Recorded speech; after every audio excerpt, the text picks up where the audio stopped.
سودا. یعقوبی مسکی شو لکه ډار شوی اسیر چې ځان مظلوم شي. مسک کېده.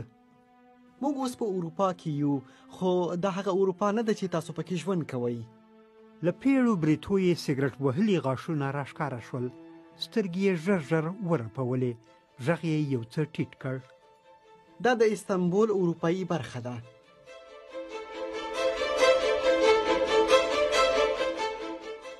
کړکۍ ته مې مخ واړاوه. پردې نه درلودې. د کړکۍ په یوې برخې د ترکیې راځوړند سور بیرغ باد ښوراوه. یعقوبي په ډاډه غږ راته وویل: دا ودانۍ 10 منزله ده. موږ یې په 14 منزل کې یو. دا شیشې یې تورې دي. له د باندې خلکو ته ډیر نه ښکارېږو، نو پردې مو نه دي اچولي. البته د ترکیې له نظامه به سړی څه پټ کړي. تر لرې دنګې ودانۍ راښکارېدې. لاندې تور سړکونه، ځینې پلن او ځینې کاږه، واږه او واړه. پرې روان موټر داسې راښکارېدل لکه میږتانه چې په کتار کې ځي راځي. یعقوبي ته مې وویل: دلته څومره ډېرې جګې ودانۍ دي؟ شاید په سلهاوو وي، نه په زرهاوو به وي. هر څومره چې په لوړ منزل کې اوسېږي هغومره یې ترکان خوښوي. دا د پاس منزلونو بیې هم جګې دي. ولې؟ ما ترکان نه دي پوښتلي چې په څه نه کار په هغه څه کار، خو په رهنمای معاملاتو کې راته معلومیږي چې د خلکو کش جګو منزلونو ته وي. تاسو ته هم د جګ منزل اپارتمان پیدا کوم. بیخي بېغمه اوسئ.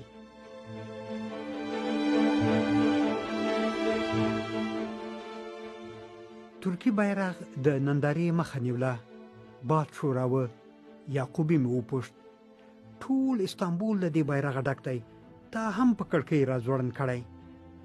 لکه ماشوم چې یوه شوخي کړې وي او پرې نیول شوی وي. مسکی شو. سترګې یې سره ورغلې. دواړه لاسونه یې په زنګنو کېښودل لکه رکوع چې کوي. رامخته شو. غږ یې ټیټ شو: مشکل کشا دی. څه معنا؟ مسؤلین پرې خوشحالیږي. د دښمن په سترګه بیا نه درته ګوري. نو له د باندې په دې دنګه ودانۍ کې دوی دا کړکۍ معلوموي چې ستا د کور ده؟ مه کوه پوښتنه. د ترکي استخبارات ډیر قوي دي. په ترکي ژبه یې ملي استخباراتي تشکیلات بولي. له هر څه خبرېږي. دا ټول وطن دوی ساتلی. یعنې د استخباراتو نفر خلک څاري چې بیرغ لري که نه؟ یعقوبي د ترکي چایو وړې پیالې ژر ورټولې کړې. لکه ناڅاپه چې کوم څه ذهن ته ورګرځېدلي وي. په یو څه لوړ غږ یې راته وویل: پارک ته به لاړ شو. ډیر ښکلی یې جوړ کړی. دا صحابه نور هم وګورې. همدلته درته کور ګورم. ودرېد. رامخته شو. خوله یې زما غوږ ته بیخي رانږدې کړه. سړی نه پوهېږي چې په دې اپارتمانونو کې څوک د چا غږ اوري. یعقوبي له ناستخونې ووت. د باندې لکه چې باد درېدلی و. د ترکیې سور بیرغ د کړکۍ یوه لویه برخه ونیوله.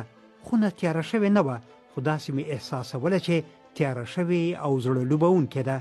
ودرېدم. په المارۍ کې کتابونه وو. ټول یې د ترکي ژبې وو.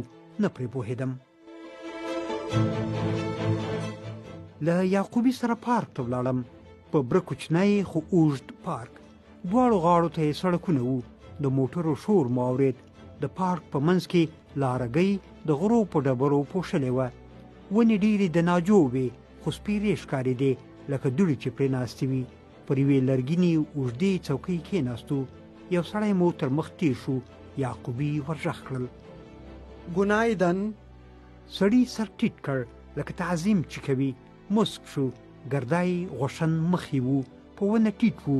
راوتلې خېټه، ګردۍ سترګې، لنډکي لاسونه، تور پتلون، زیړبخونې کورتۍ، سره نیکټۍ یې په غاړه وه. که یې څه ویلي وي په دومره ټیټ غږ یې وویل چې وامې نه اورېدل. یعقوبي ما ته په یو څه ټیټ غږ وویل: همداسې سړي د هغه ادارې غړي وي. نو تا څه ورته وویل؟ سهار په خیر مې ورته وویل. سړي ته مې لا هم کتل. په یو لاس کې یې تسبې ښورولې. یعقوبي راته وویل: هغه مخامخ سړی ګوري؟ په هغې بلې څوکۍ چې ناست دی. په بریتو لاسونه وهي. هغه هم شاید د دوی سړی وي. د هغه شاته هغه ښځه ویني چې حجاب یې کړی شک یې مه بوله چې هغه دې هم د دوی لپاره په کار مصروفه وي.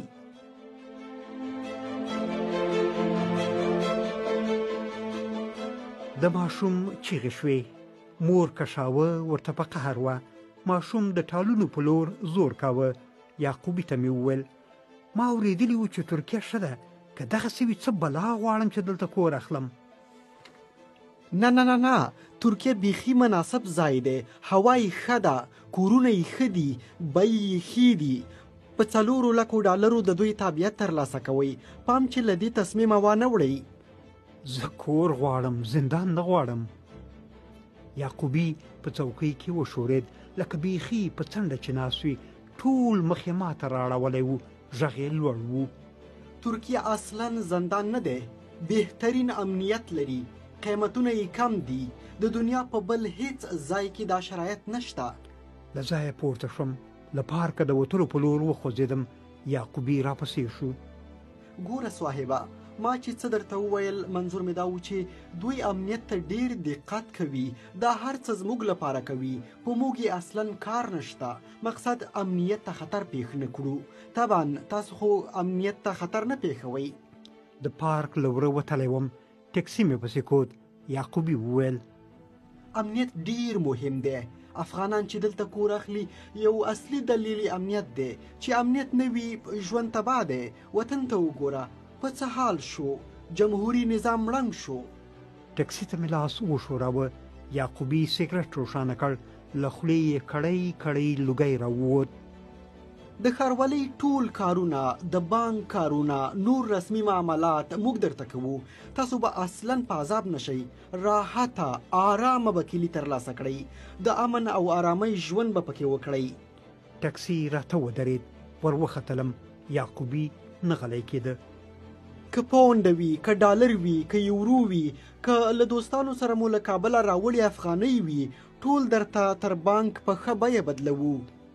یعقوبي چې غلی شو په پوښتونکو سترګو یې راته وکتل. ورته ومې ویل بیا حل درکوم. د ټکسي په شالید هنداره ترکایي بیرغ راځړېده. ټکسي چلوونکي په هنداره کې را سره سترګې څلور کړې. وړې ګردۍ تورې سترګې وې. په ترکۍ ژبه داسې چابک چابک وغږېد لکه ټایپ چې چالانه کړی وي. ورته ومې ویل تقسیم. ده لا خبرې کولې. ما لارې ته کتل چې ټکسي د تقسیم څلور لارې په لور لنډوله.